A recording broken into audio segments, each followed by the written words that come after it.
Correio da Manhã em Petrópolis começa agora o Correio Petropolitano Debate desta quarta-feira, dia 22 de fevereiro.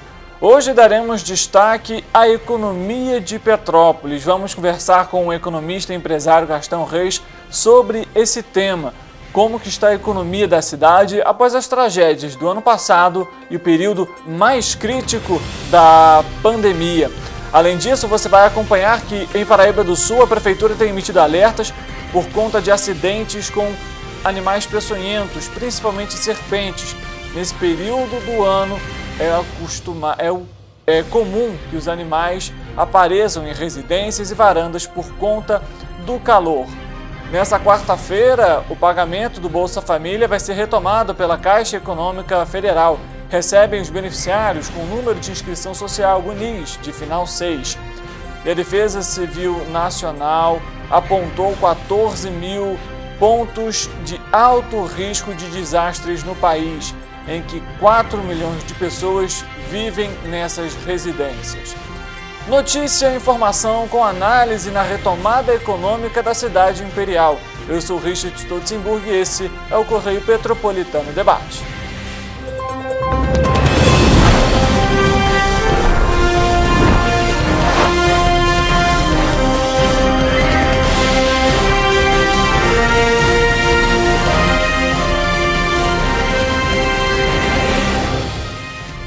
Olá, muito boa tarde para você, começando mais uma edição do nosso Correio Petropolitano Debate. Agora são 1h15, estamos ao vivo pela TV Correio da Manhã e também pelas nossas plataformas digitais, o nosso Facebook, nosso site e também nosso YouTube. A gente começa agora para falar então sobre a economia da cidade, já com a nossa entrevista.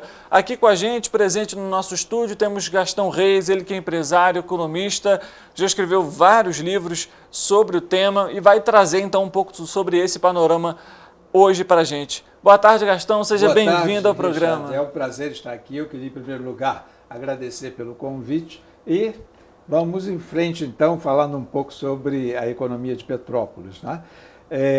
Você teria alguma pergunta específica ou eu posso... Não, acho que a primeira pergunta é como que você vê o atual cenário econômico do município. Pois é, eu ia justamente pedir para a gente voltar um pouquinho mais no Perfeito, tempo, sem problema. E lembrar o seguinte: Petrópolis é uma cidade que tem características únicas, né? O fato de Pedro II ter a fazenda que o pai dele ter comprado criou uma situação muito especial para a cidade. A corte subia, né? E isso criou uma série de facilidades para quem vivia em Petrópolis. Vieram os imigrantes alemães, essa coisa toda. E uma coisa que talvez nós petropolitanos, de um modo geral, eu ganhei o título, eu virei mais um, mas eu digo assim, desconhecemos. Por exemplo, o processo de industrialização brasileiro, ele começou no estado do Rio, não foi em São Paulo. Ele começou aqui, Petrópolis, com muito destaque nesse processo, né? Porque você tinha uma mão de obra qualificada, enfim, gente que trouxe, né, do seu país de origem certas Sim. habilidades da maior importância, e realmente foi uma cidade que nasceu com um certo padrão de vida, né, empregos, essa coisa toda e tal. Depois, realmente, com o passar do tempo, é que a industrialização foi se dirigindo mais para São Paulo e se firmou lá, cresceu muito, enfim. Mas Petrópolis teve isso. Esse é um primeiro ponto. E Petrópolis também é uma cidade que coleciona, né, uma série de primeiros lugares. Por exemplo, Petrópolis foi a única cidade que produziu um prêmio Nobel na área de medicina, coisa que agora está começando a ser mais conhecida. Por exemplo, a qualidade, né, dos internatos de Petrópolis, que hoje praticamente não tem, era conhecida no Brasil inteiro, né? O comércio da cidade, né, os meios de hospedagem, enfim, toda uma tradição de receber bem, essa coisa toda e tal. Petrópolis era uma cidade, e de certa forma continua a ser, uma cidade ímpar, né, com essas características que realmente são muito diferenciadas. Esse fato, né, de você ter aqui Pedro II, que passava 3 meses, às vezes mais, 4 meses, mudou a cara da cidade e permitiu que ela desenvolvesse uma série de atividades pioneiras, como a própria industrialização, onde ela, como eu disse há pouco, teve essa participação. Eu vim para Petrópolis em 59, fazer o antigo ginásio de 4 anos e tal, e ainda nessa época era uma cidade realmente com, digamos assim, renome nacional, qualidade de ensino excepcional, né? Depois se criou a UCP, né? A Universidade Católica de Petrópolis, outros. E é interessante observar, fica à vontade para me interromper. Não, sem problema, eu faço pergunta daqui a pouco. Foi uma cidade que soube tirar partido dessas coisas boas, digamos assim, de que ela desfrutou no passado e soube crescer em cima disso. Então, eu me lembro, por exemplo, eu ainda estava no período lá eu fui presidente durante 6 anos da Regional Serrana da Firjan, né, que tem sede ali na Rua Dom Pedro, e participei ativamente da criação da Petrópolis Tecnópolis. E eu achava muito gozado, porque naquela época se dizia, não, isso já acabou, a imprensa local dizia que tinha e tal. Foi uma iniciativa da Firjan, importante lembrar, mas também do Sebrae. Outro dia eu fiz uma declaração, esqueci de mencionar o Sebrae, que tem seu mérito. E, na verdade, isso foi uma coisa que frutificou, né? Hoje, Petrópolis tem um número muito expressivo de empresas de TI, faturando na faixa já de 700 milhões por ano, né? Ou seja, mais ou menos 60 milhões por mês, e, pelo jeito, se aproximando muito rapidamente do bilhão. O que uma atividade como essa representa para a cidade? Ela representa o fato de você criar bons empregos bem remunerados. O Brasil sofre, no todo do país, de uma criação de emprego digamos assim, que requerem baixa qualificação. E a gente sabe que o processo de desenvolvimento, para ele realmente, digamos, trazer benefícios palpáveis, você tem que realmente, não é só gerar o emprego, né? Você tem que gerar empregos bem remunerados. E o interessante dessa área de TI é que a coisa foi nessa direção. Hoje a gente, por exemplo, tem o Serratec, você tem empresas multinacionais aqui na cidade. Exato. E quando a gente traz, aproveitando o gancho já para o dia a dia, vamos dizer assim, para o atual, a gente sabe que a tecnologia se tornou uma realidade absurda em tudo que a gente faz, né? Sem dúvida. Inclusive, já conversamos aqui até sobre essa questão de tecnologia, de TI, de programação. E há muitas profissões que hoje em dia, por exemplo, ainda não existem e que vão ser o futuro. E a gente já comentou, inclusive na época, sobre esse tema, porque quando você tem um polo tecnológico, por exemplo, e que leva essa visão, esse investimento, e que busca a mão de obra dentro da cidade, a cidade se torna uma referência também para o mercado de trabalho, até para o futuro, né? Eu chamaria a atenção para uma coisa que eu acho muito positiva, né, no avanço que está havendo nessa área de TI aqui em Petrópolis, com criação de empresas, por exemplo, que tem 400 funcionários, 500 funcionários, remunerando bem. E é uma coisa até curiosa, porque às vezes no Brasil nós temos muito essa fissura em fazer um curso superior. Eu sou membro do Conselho Universitário da UCP já, sei lá, deve ter 15 anos ou 20 anos, e sempre me surpreende um pouco com a quantidade de alunos, não é, que fazem um vestibular para direito. Eu reconheço que isso é uma decisão impessoal, mas a gente sabe, por exemplo, que no exame da OAB, só cerca de 15% consegue passar, né, e efetivamente ter lá o... E, ao mesmo tempo, quando você olha para essa área de TI, às vezes a pessoa não tem curso superior, mas ela, obviamente, fez o básico e curso de 2 anos nessa área de TI, num padrão de remuneração que talvez alguém, né, com curso superior não vai atingir. Eu acho que é preciso, às vezes, desmistificar um pouco essa questão, né, de ter que ter o curso superior. E isso, eu acho que a tecnologia, a área de TI, né, de tecnologia da informação, ela abre esse leque. Ou seja, essa questão do quase que ser um autodidata, né, de você aprender por você mesmo e avançar. Não necessariamente você tem que ter um curso superior para, digamos, se realizar profissionalmente e até do ponto de vista da remuneração que você recebe. Essa é uma das características que eu acho extremamente importante, que venha crescendo em Petrópolis, com o ímpeto que ela tem, lembrando que o futuro passa por aí. E Não só em Petrópolis, né? Quando você pega a região serrana, na verdade, essa é a característica. A gente até conversou aqui também, Gastão, com o Vladimir Carvalho, presidente da Alterdata, justamente para falar sobre esse tema, sobre a tecnologia e como que ela vai se tornar realidade e como que as vagas, a deficiência de profissionais, de mão de obra para esse setor ainda é imenso. Ou seja, a gente às vezes comenta que, puxa, está difícil o emprego, está difícil a oportunidade, mas há oportunidade também que falta qualificação, né? Eu sei. Quer dizer, o caso do Vladimir é interessante porque ele é petropolitano, mas acabou indo para Teresópolis, que tinha melhores condições. Hoje ele tem lá a Alterdata, uma empresa com acho que 1.800 funcionários, alguma coisa nessa faixa. E realmente foi muito interessante, vale a pena frisar, eu não sei se ele comentou aqui, ele disse que começou a empresa dele no quarto dele, com um computador que o pai deu para ele e uma mesa. Ou seja, se você entender isso do ponto de vista de necessidade de capital para começar a fazer alguma coisa, você pode dizer que praticamente foi zero, né? Enfim, claro, não foi bem zero, mas eu digo, teve o pai que apoiou, enfim. Mas esse é um outro aspecto interessante na área de TI, porque ela valoriza muito conhecimento, né? Não é tanto, às vezes, o dinheiro em si, né? É o que você tem dentro da sua cachola. Ou seja, aprender a pensar, enfim... Criar soluções, criatividade. Bem colocado. Enfim, esse tipo de coisa é que me fascina, embora eu seja de uma geração ainda do lápis e borracha, esse tipo de coisa.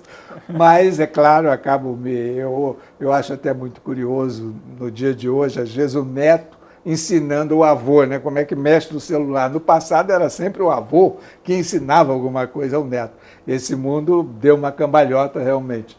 Mas eu digo assim, e eu diria que Petrópolis, ela tem, além disso, é coisa importante chamar, eu posso depois falar de coisas mais atuais, mas Petrópolis, de alguma forma, ela sempre teve uma economia diversificada, né? Você tinha um comércio poderoso, né, com o negócio do turismo, enfim, veranistas, você tinha uma atividade industrial e você tinha também um setor de serviços. Então, quer dizer, Petrópolis tem essa característica de uma cidade que, do ponto de vista econômico, é uma cidade bem equilibrada. Então, e foi uma cidade que teve...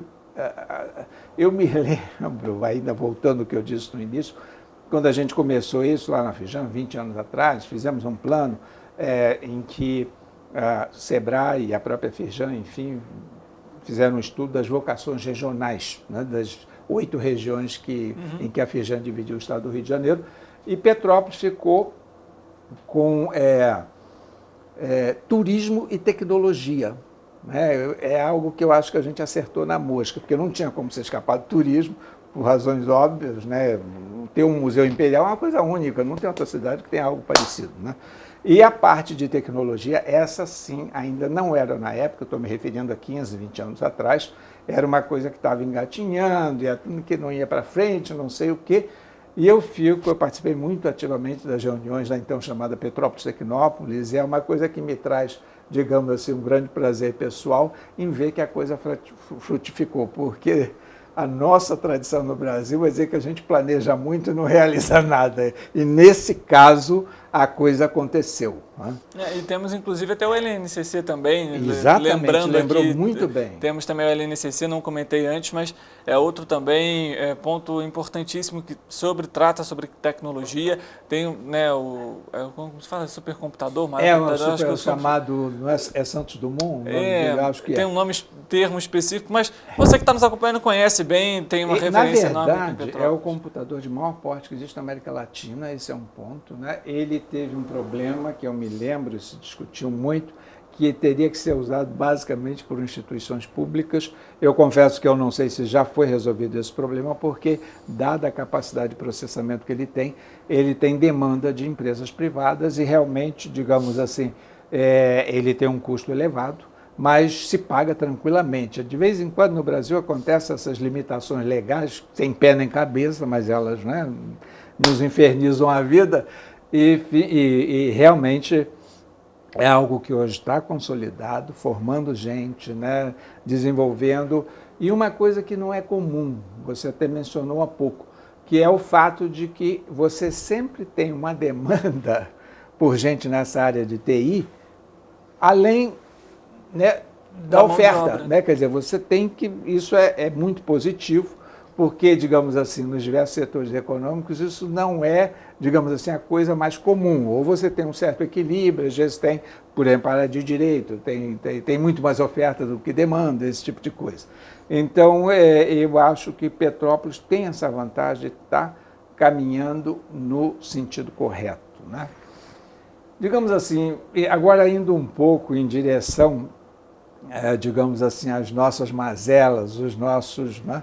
Eu confesso que, como metropolitano e brasileiro, eu sempre me assusto muito com a dificuldade que a gente tem de fazer manutenção, de fazer prevenção. Por exemplo, eu citaria um caso interessante.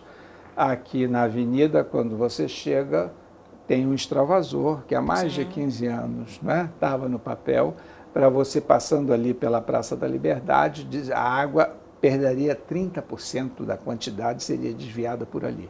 Isso certamente teria impedido que a coisa ficasse tão grave no centro da cidade. E é terrível, porque passa prefeito, entra prefeito, sai prefeito e a coisa não acontece. Eu, outro dia, tive uma reunião aqui na Feijão, em que o prefeito estava lá. Eu aproveitei justamente para fazer uma sugestão na linha da gente olhar um pouco mais para o futuro, levar essa questão, né, da prevenção mais a sério. Eu acho até que algumas medidas foram tomadas, mas eu diria que essas coisas demoraram muito, né, a chegar para a população. Hoje a gente tem algumas medidas que foram tomadas, prevenir, interromper o trânsito, esse tipo de coisa e tal. Mas, eu digo assim, a gente tem ainda muita coisa a ser feita, até porque, digamos, as surpresas naturais, o caso recente agora da São Sebastião, né, que é como o governador Tarcísio Meira comentou, que aparentemente houve trecho da estrada que desapareceu. Isso é uma coisa meio única, né? Cai uma barreira e tal, mas sumiu um pedaço da estrada e parece que isso aconteceu mesmo, né? Foram 630 milímetros de chuva, né, em questão de algumas horas, ou seja, era como se você, em cada metro quadrado, tivesse recebido 650 litros d'água. Para pensar o que isso é como se tivesse uma caixa d'água em cima do estourando em cima de você. É uma loucura, né? Eu te digo, isso é o que a gente está vendo. Petrópolis tem isso, não é de hoje, a gente sabe disso. Eu estudei aqui na década de 1959 até 65. Então, acompanhou todas. E eu me lembro da avenida enchendo, né, de vez em quando e tal, mas, ou seja, você está falando já de um 59, 60, mais de, sei lá, meio século, né, em que o problema está aí. Eu digo, medidas podiam ter sido tomadas de tal forma que a coisa não se tornasse tão grave, tão complicado, né? Vale até ressaltar sobre essa questão que a gente tem comentado, os efeitos climáticos vão se tornar cada vez mais comuns em menores períodos de tempo. A nossa equipe conversou, inclusive, com especialistas da Fiocruz para falar justamente sobre esse tema, para entender esses fenômenos naturais que são ligados também ao aquecimento global, ou seja, a ação do homem, poluição, enfim, dentre outras questões. Então, isso se torna cada vez comum. E a necessidade da prevenção, né, de obras de contenção, mas não somente esse olhar para o futuro, de que forma você pode realizar a prevenção e não o paliativo, né, que é você fazer depois que já aconteceu, é fundamental. E aí eu aproveito já então esse gancho para a gente pegar no atual, Gastão, e para falar de que maneira que essas tragédias podem impactar na economia de uma cidade. E pergunto, esse impacto ele pode prorrogar por anos? Olha, na verdade é o seguinte, eu diria que esse impacto vai ser tanto maior, né, quanto menor forem as previdências que você tomar. Ou seja, isso de alguma forma está nas nossas mãos. Eu acho até que nesse período houve um apoio do governo do estado. A gente aqui que mora em Petrópolis, de vez em quando devíamos nos lembrar de que eu diria que o Brasil tem uma espécie de carinho especial pela cidade de Petrópolis. Eu, conversando outra vez com um amigo, até um juiz que trabalhou aqui em Petrópolis, depois foi embora, ainda brinquei com ele. Olha, Petrópolis é o seguinte, você vai embora dela, mas ela vai junto com você não esquece mais. Ele falou, mas o senhor tem toda a razão. Enfim, isso é uma coisa, é um ativo nosso que a gente tem que tirar partido disso. houve, né, por parte do governador essa preocupação com a cidade, e realmente tinha que ter mesmo, e até recentemente lá em São Paulo conseguiu se jogar um pouco para o lado dessa questão política, né, de não, se é do meu partido, não é, isso não interessa, a cidade está precisando, seus habitantes estão precisando, então os governantes têm mais é que se acertarem e cuidar da cidade, da população, de quem está precisando, e não ficar em briguinha. É o trabalho deles, né? Exatamente. Né? Eu queria até aproveitar, fazer aqui um pequeno comercial, talvez boa parte da população desconheça que existe esse trabalho aqui, que foi desenvolvido pelo secretário Marcelo Soares, que é o secretário de Desenvolvimento Econômico. Aqui tem uma série de informações muito interessantes sobre a cidade de Petrópolis e quem passar lá está disponível, enfim, digamos, é um livreto que faz uma atualização, digamos, das diversas atividades econômicas da cidade e nos mantém atualizados. Eu acho que isso era algo que as escolas, enfim, deviam tomar conhecimento. É gratuito, né? Enfim, e nos dá uma série de informações, digamos, sobre a cidade de Petrópolis. E eu acho que, para nós petropolitanos, ter isso na ponta da língua é muito saudável. Né? Então, eu vou deixar aqui até um exemplar com você, para, enfim, e cidade realmente, quer dizer, a própria capa aqui que a gente vê, se puder aproximar, você vê que Petrópolis tem algumas coisas únicas. Aqui tem uma foto do Quitandinha, que é um ícone da cidade. Com né? certeza. Só para fechar essa parte, claro. Eu ia aproveitar e dizer o seguinte, eu acabei de lançar recentemente um livro chamado História da Autoestima Nacional, uma investigação sobre monarquia, república e preservação do interesse público. Esse livro está disponível ali no Nobel, no 16 de março, né? E em breve vai ter também uma edição digital. Bacana. Eu vou ser muito sucinto, eu diria que a história do Brasil, cada vez mais, ela está precisando ser recontada.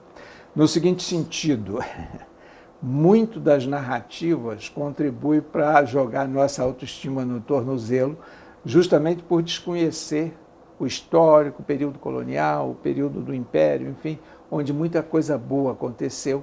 E eu acho que isso é importante para uma cidade como Petrópolis, que tem justamente essa carga, né, que vem, né, de épocas passadas, do Império e tal, conhecer isso mais a fundo.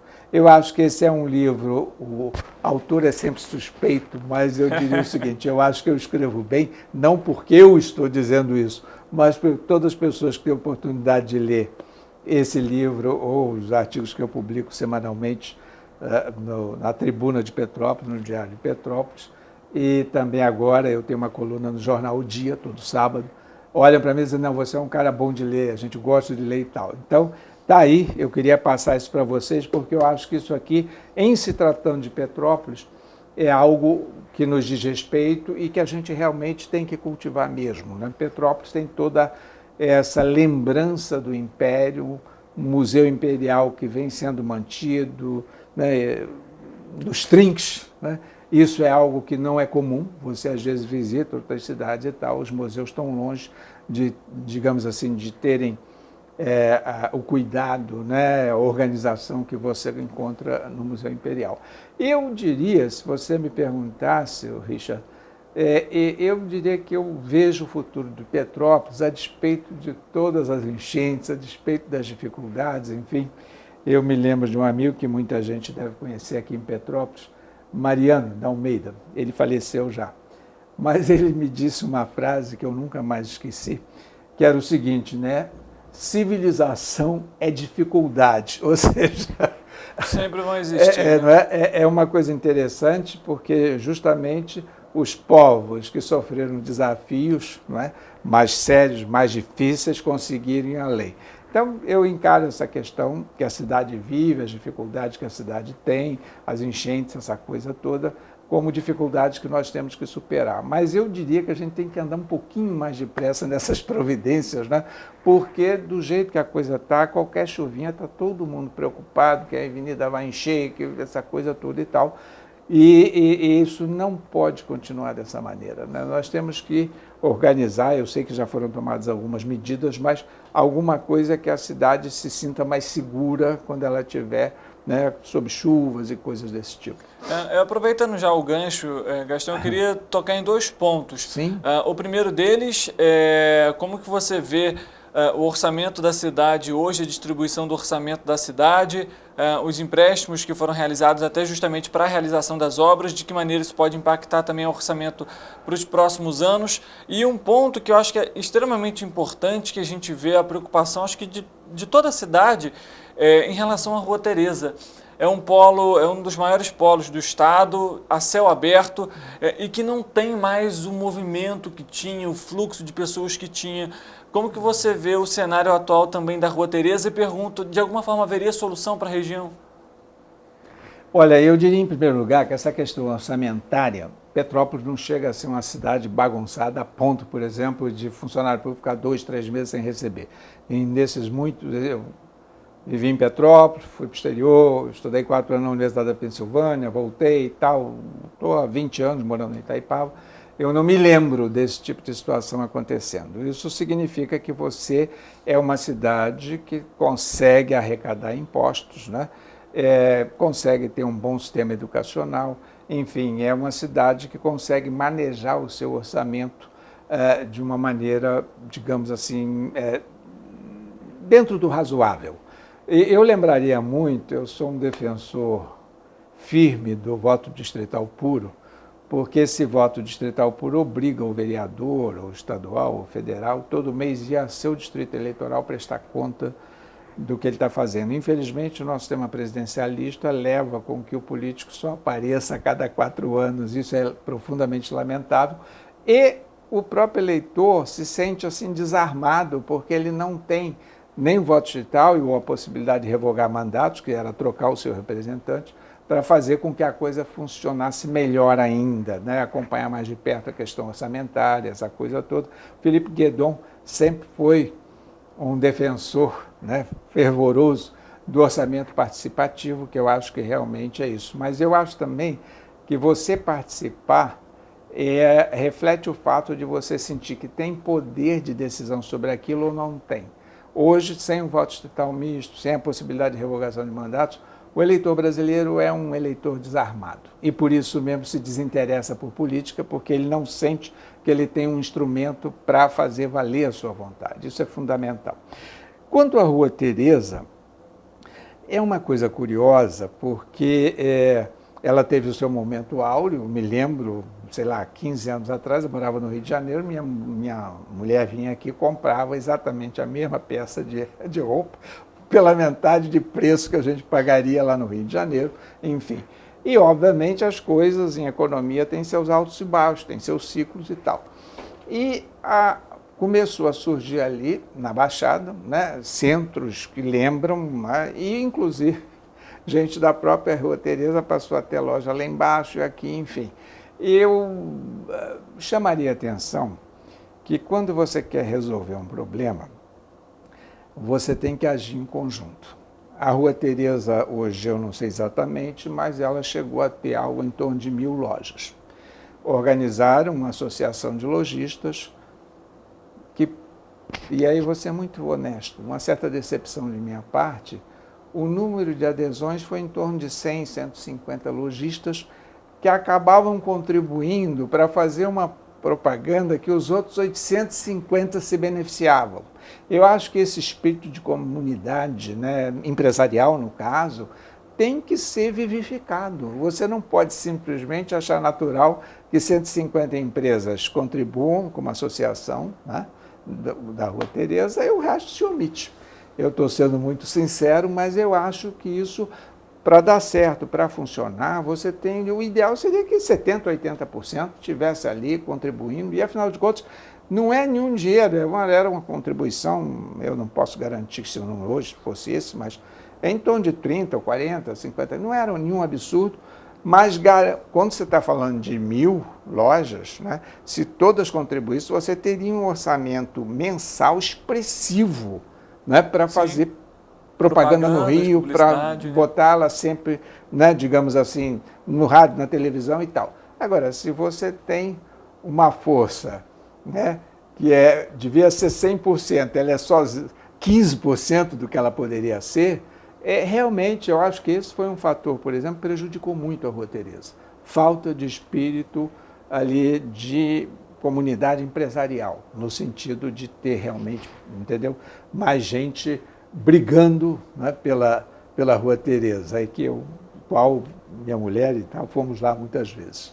Perfeito. Gastão, para a gente finalizar até a nossa entrevista, queria que você falasse, então, para o futuro, expectativa boa para a economia da cidade. Olha, eu acho, uma coisa interessante, observe bem, quando um determinado segmento está crescendo, né, como é o caso da tecnologia da informação, e é uma coisa interessante, porque você nem sempre precisa fazer um curso superior de 4 anos, eles às vezes fazem o curso de 4 mais 3, né, um médio, e depois, numa questão de 1 ou 2 anos, ele consegue, né, ter uma profissão nessa área de TI, ser bem remunerado e ter uma visão de futuro. Eu diria que é quase que uma bênção que há 15 ou 20 anos atrás a cidade tenha descoberto essa vocação para a tecnologia da informação. É um setor que vem crescendo muito. Isso não quer dizer que a gente vai esquecer do comércio, vai esquecer da indústria e tal, muito pelo contrário. Mas, digamos assim, eu diria que o futuro de Petrópolis passa por essa área de tecnologia da informação e faria até um alerta, né? Muita gente que às vezes está só preocupado com esse negócio, tem que fazer um curso superior, lembrar que essa área tem um apetite gigantesco, né? Quando você vê os números, mas só em Petrópolis mesmo, até no Rio de Janeiro, São Paulo, no país de um modo geral, você tem muito mais demanda do que oferta. Então, eu, digamos assim, tenho uma visão otimista da cidade, justamente porque a gente já vem fazendo esse esforço há mais de 15 anos. Né? Não é uma coisa que a gente descobriu agora, né? Então, vem num crescendo muito positivo. Perfeito, Gastão. Obrigado pela presença, por compartilhar aqui com a gente um pouco do seu conhecimento, trazer até um pouco do contexto histórico também do nosso país, para que a gente possa entender aí um pouco sobre a situação atual da cidade, não só da cidade, mas enfim, de alguma forma acaba sendo, né, esbarra também no estado, em outros municípios que têm a mesma característica, principalmente aqui na região serrana, e claro, o espaço está sempre aberto. Ótimo, foi um prazer. Agradeço mais uma vez o convite. Muito obrigado. Para você que está nos acompanhando, o programa não acabou não, viu? A gente ainda volta para falar de muita coisa aqui, inclusive sobre oportunidade também. O intervalo é rápido, coisa de 2 minutos, e a gente volta já. Tá ótimo.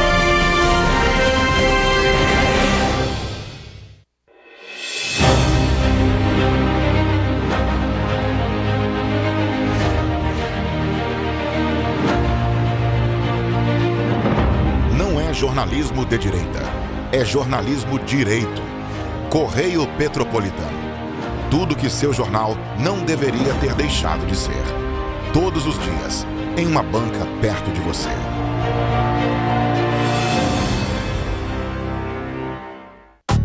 Rio de Janeiro, atração o ano inteiro. Tem descanso, tem folia. Noite e dia, alegria. Sol e praia, diversão. No prato ou copo, a festa, o bar, museu ou bloco.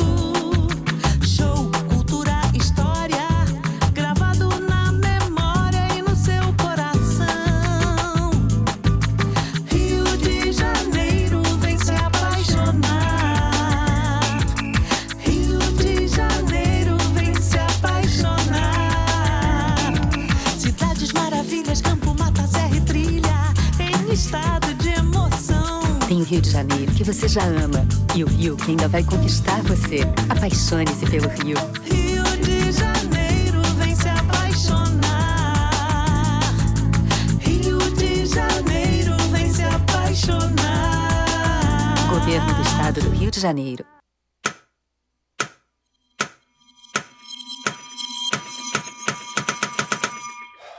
Cara, o que a gente tá fazendo, hein? Vamos falar um segundo sobre a gente?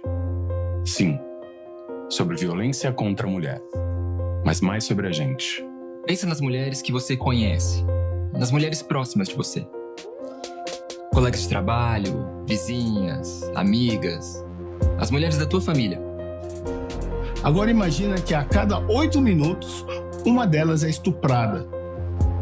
Duro de engolir, né? Mas é o que está acontecendo no Brasil. Aqui, 7 em cada 10 mulheres já sofreram violência ou assédio no trabalho. E absolutamente todas as mulheres, inclusive as que você pensou, vão sofrer algum tipo de abuso pelo menos uma vez durante a vida. Pesado, né? Mas e aí? O que a gente tá fazendo? Vamos falar sobre a gente. Sobre o jeito que a gente trata as mulheres. Passa a vara, Senta a rola, pega de jeito. Comer, meter, fuder. Aê, garanhão. Pegador, Comedor. Ensinam pra gente que a mulher é uma coisa a ser conquistada, um prêmio, e que você não deve aceitar um não como resposta. Ela não te dá bola, é porque tá se fazendo de difícil. É só pegar um drink que ela tá na tua, irmão. manda ver. Ela tá pedindo. Só um beijo. Um beijinho, pô. não tem mulher que não dá, só tem homem que não sabe pegar. Vai lá, pega ela, mostra que é macho. É assustador quando a gente ouve isso fora de contexto, né?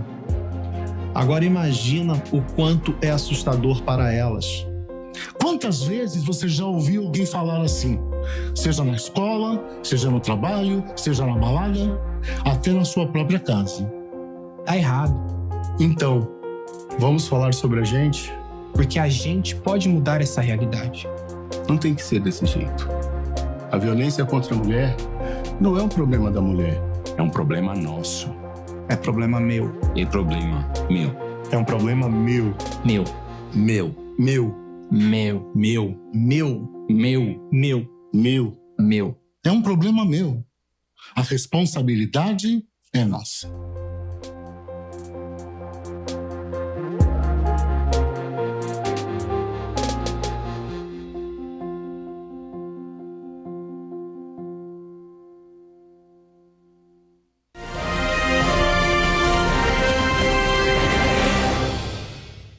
Correio Petropolitano Debate de volta, lembrando a você que fizemos a nossa entrevista no primeiro bloco de hoje, falamos sobre a economia da cidade, entrevistamos aqui Gastão Reis, ele que é empresário e também economista, abordou diversos pontos importantes aqui da cidade e para você que está nos acompanhando, estamos ao vivo em todas as nossas plataformas, você pode interagir com a gente pelo nosso Facebook, TVC Correio da Manhã, e pode acompanhar a nossa programação ao vivo também. E em nosso YouTube você consegue também rever aquela programação, aquele jornal que você perdeu e consegue compartilhar com os amigos, com os familiares. E o nosso Instagram traz para você tudo o que é produzido aqui pela TVC, a TV do Correio da Manhã, e também pela nossa equipe de jornalismo. Não deixe de nos seguir, de nos acompanhar e também de compartilhar as nossas publicações.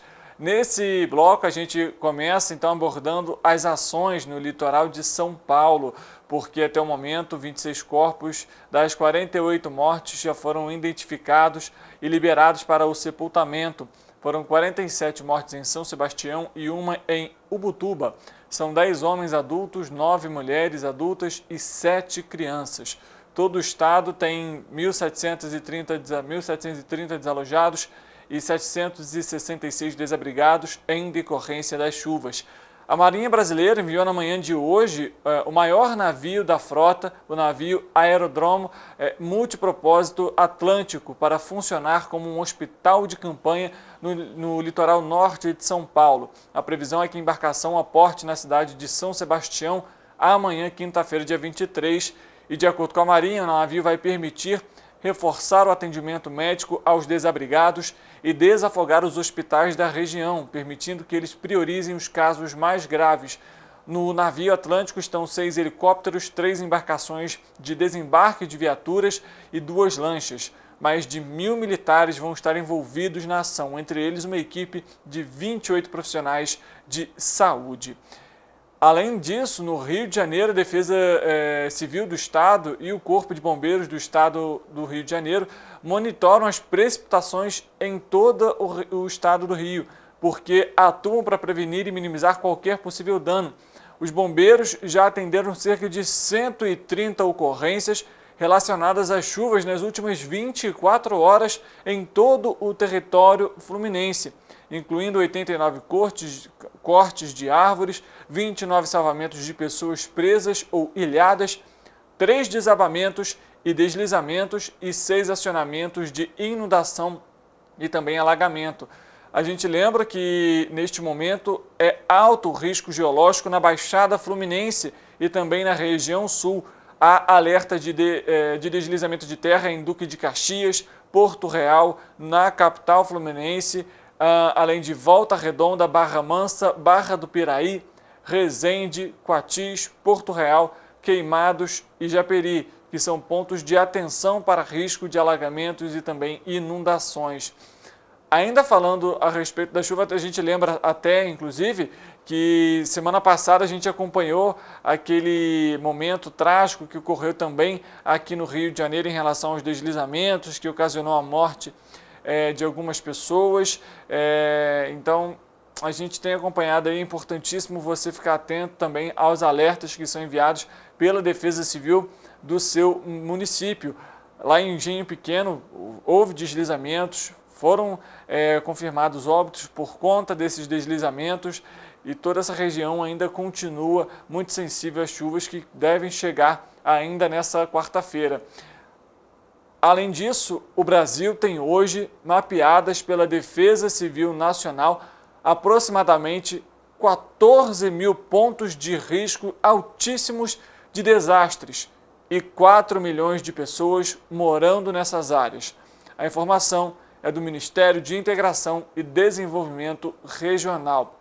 Vale ressaltar que a verba federal liberada pelo Ministério de Integração e Desenvolvimento Regional, ela é enviada conforme a documentação, enfim, os projetos que são enviados pelos municípios a respeito das tragédias que são registradas, né? E aí o Ministério libera, então, verba, orçamento para as ações em determinadas localidades.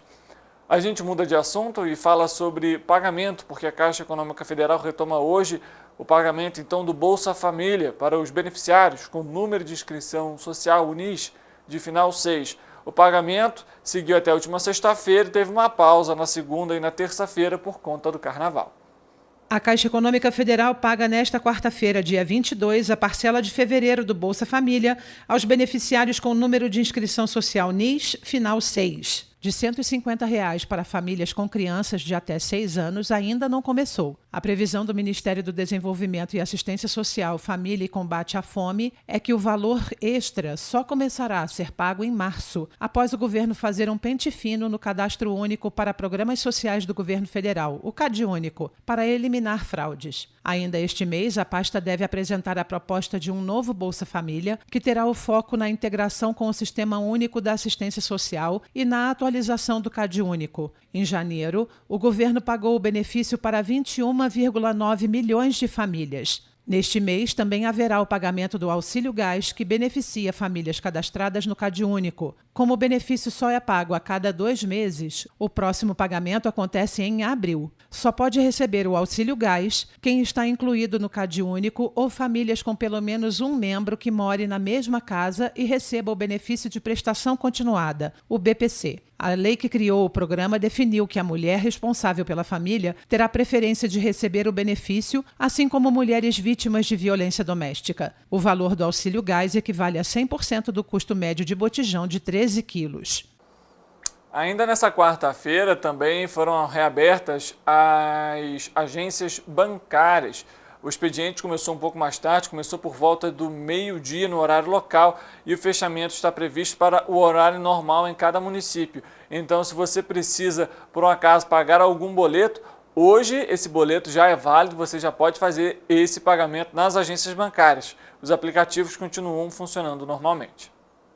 O atendimento foi suspenso durante o feriado de Carnaval, na segunda, dia 20, e na terça-feira, 21. Mas, de acordo com a Federação Brasileira dos Bancos, FEBRABAN, nas localidades em que as agências fecham normalmente antes das 15 horas, o início do expediente bancário será antecipado. O objetivo é garantir o mínimo de 3 horas de atendimento presencial ao público. As contas de consumo como água, energia elétrica e telefone, além de boletos que venceram nos dias do feriadão, poderão ser pagos sem acréscimo de juros e multas nesta quarta-feira. Normalmente, os tributos já vêm com datas ajustadas ao calendário de feriados nacionais, estaduais e municipais. Os sites e aplicativos dos bancos continuam funcionando normalmente para a realização de operações bancárias, como transferências via Pix e pagamentos de contas. A gente, como comentou aqui sobre a questão da economia, a gente continua falando dela porque uma análise feita pelo Instituto FEComércio de Pesquisas e Análise, o IFEC-RJ, com base no Índice de Atividade Econômica do Banco Central de dezembro de 2022, revela que a economia no estado do Rio de Janeiro avançou 5% contra 2,9% do Brasil. Os números confirmam a trajetória de crescimento observada em 2021. O setor de serviços foi o principal responsável para os resultados positivos nestes 2 últimos anos. De acordo com o IFEC-RJ, quando comparado com dezembro de 2021, o avanço foi de 5,16%, ao contrário do que se registrou no país. O Rio concentrou o crescimento no segundo semestre do ano, com 5 meses consecutivos de alta, interrompidos apenas no último mês de 2022. A gente sempre trazendo também esses dados aqui para você, até mesmo com os analistas do IBGE, que tradicionalmente trazem esse balanço, não só sobre a questão do setor de serviços, mas setor industrial e também os impactos econômicos, IPCA e NPC também. Olha que informação importante para você que é morador de Pedro do Rio, fique atento. A obra de restauração da Estrada União Indústria virou motivo de questionamento ao governo federal. Cerca de 1,5 km da via na altura de Pedro do Rio não recebeu as intervenções necessárias.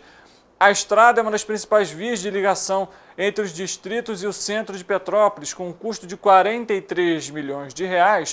Parte da obra dessa restauração foi realizada pelo Departamento Nacional de Infraestrutura e Transportes, o DENIT, mas foi suspensa ano passado. A obra da União Indústria era um pedido antigo da população, principalmente no trecho da Posse de Barra Mansa, em que a região era muito ruim. Mas, com a demora para a conclusão das obras, o secretário de Energia, Petróleo e Gás, ainda como deputado federal, Hugo Leal, vai enviar um relatório para o governo federal solicitando o término dos serviços. As intervenções no trecho de Pedro do Rio, em Petrópolis, e a cidade de Areal é de responsabilidade do Estado.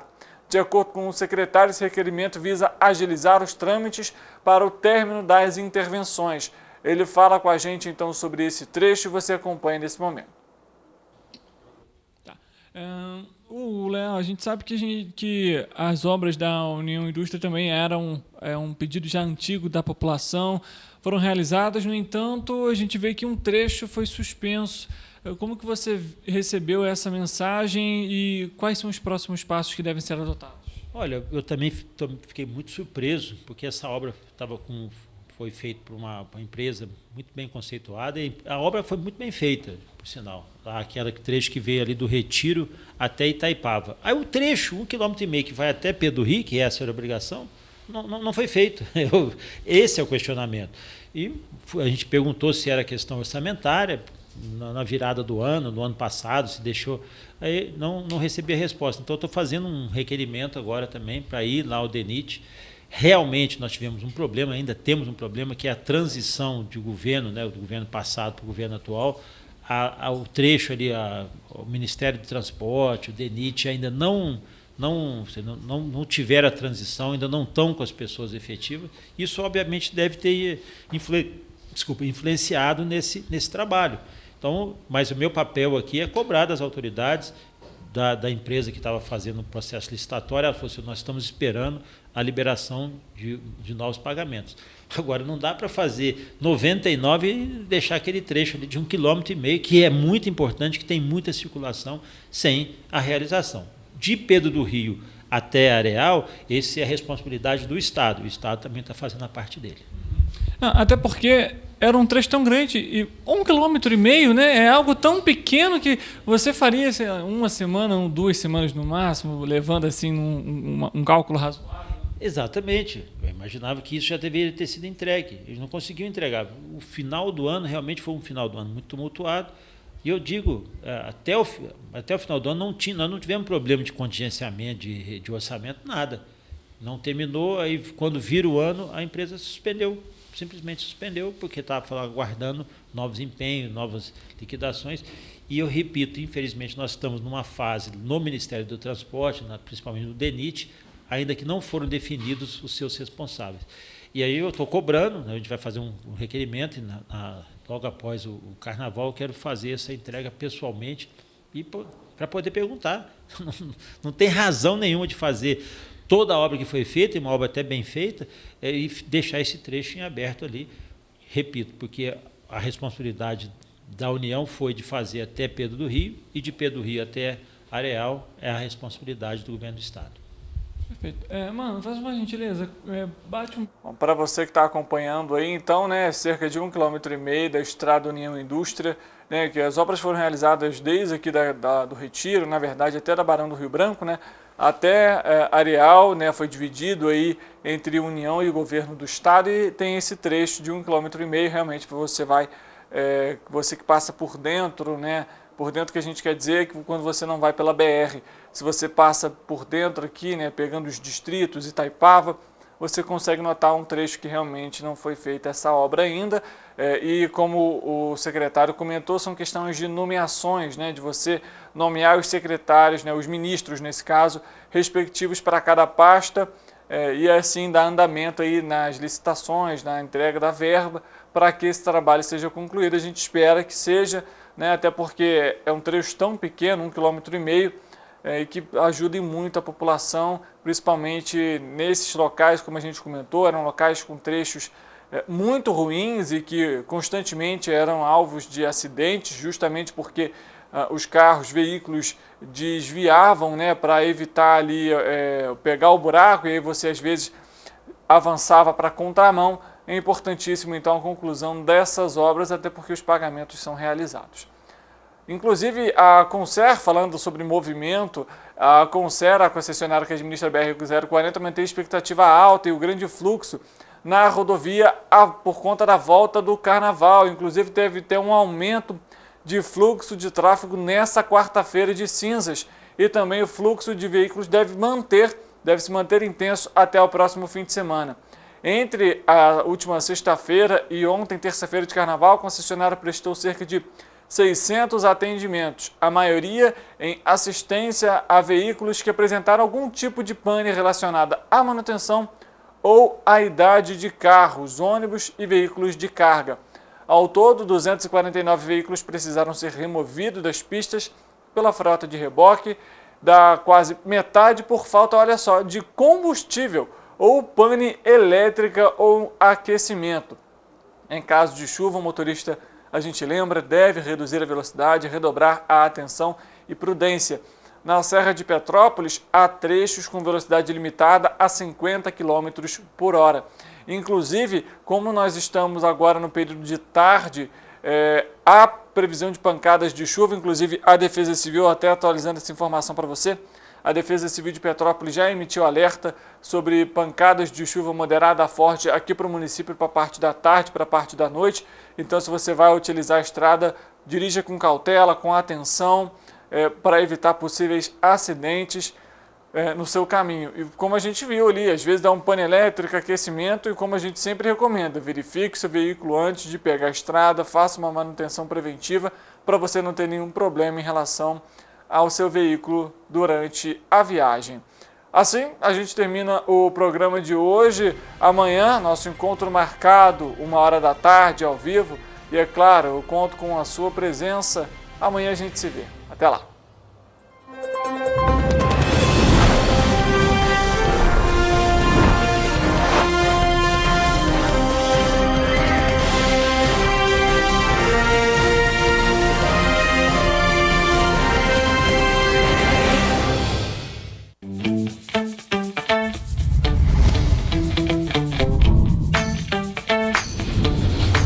TVC, a TV do Correio da Manhã.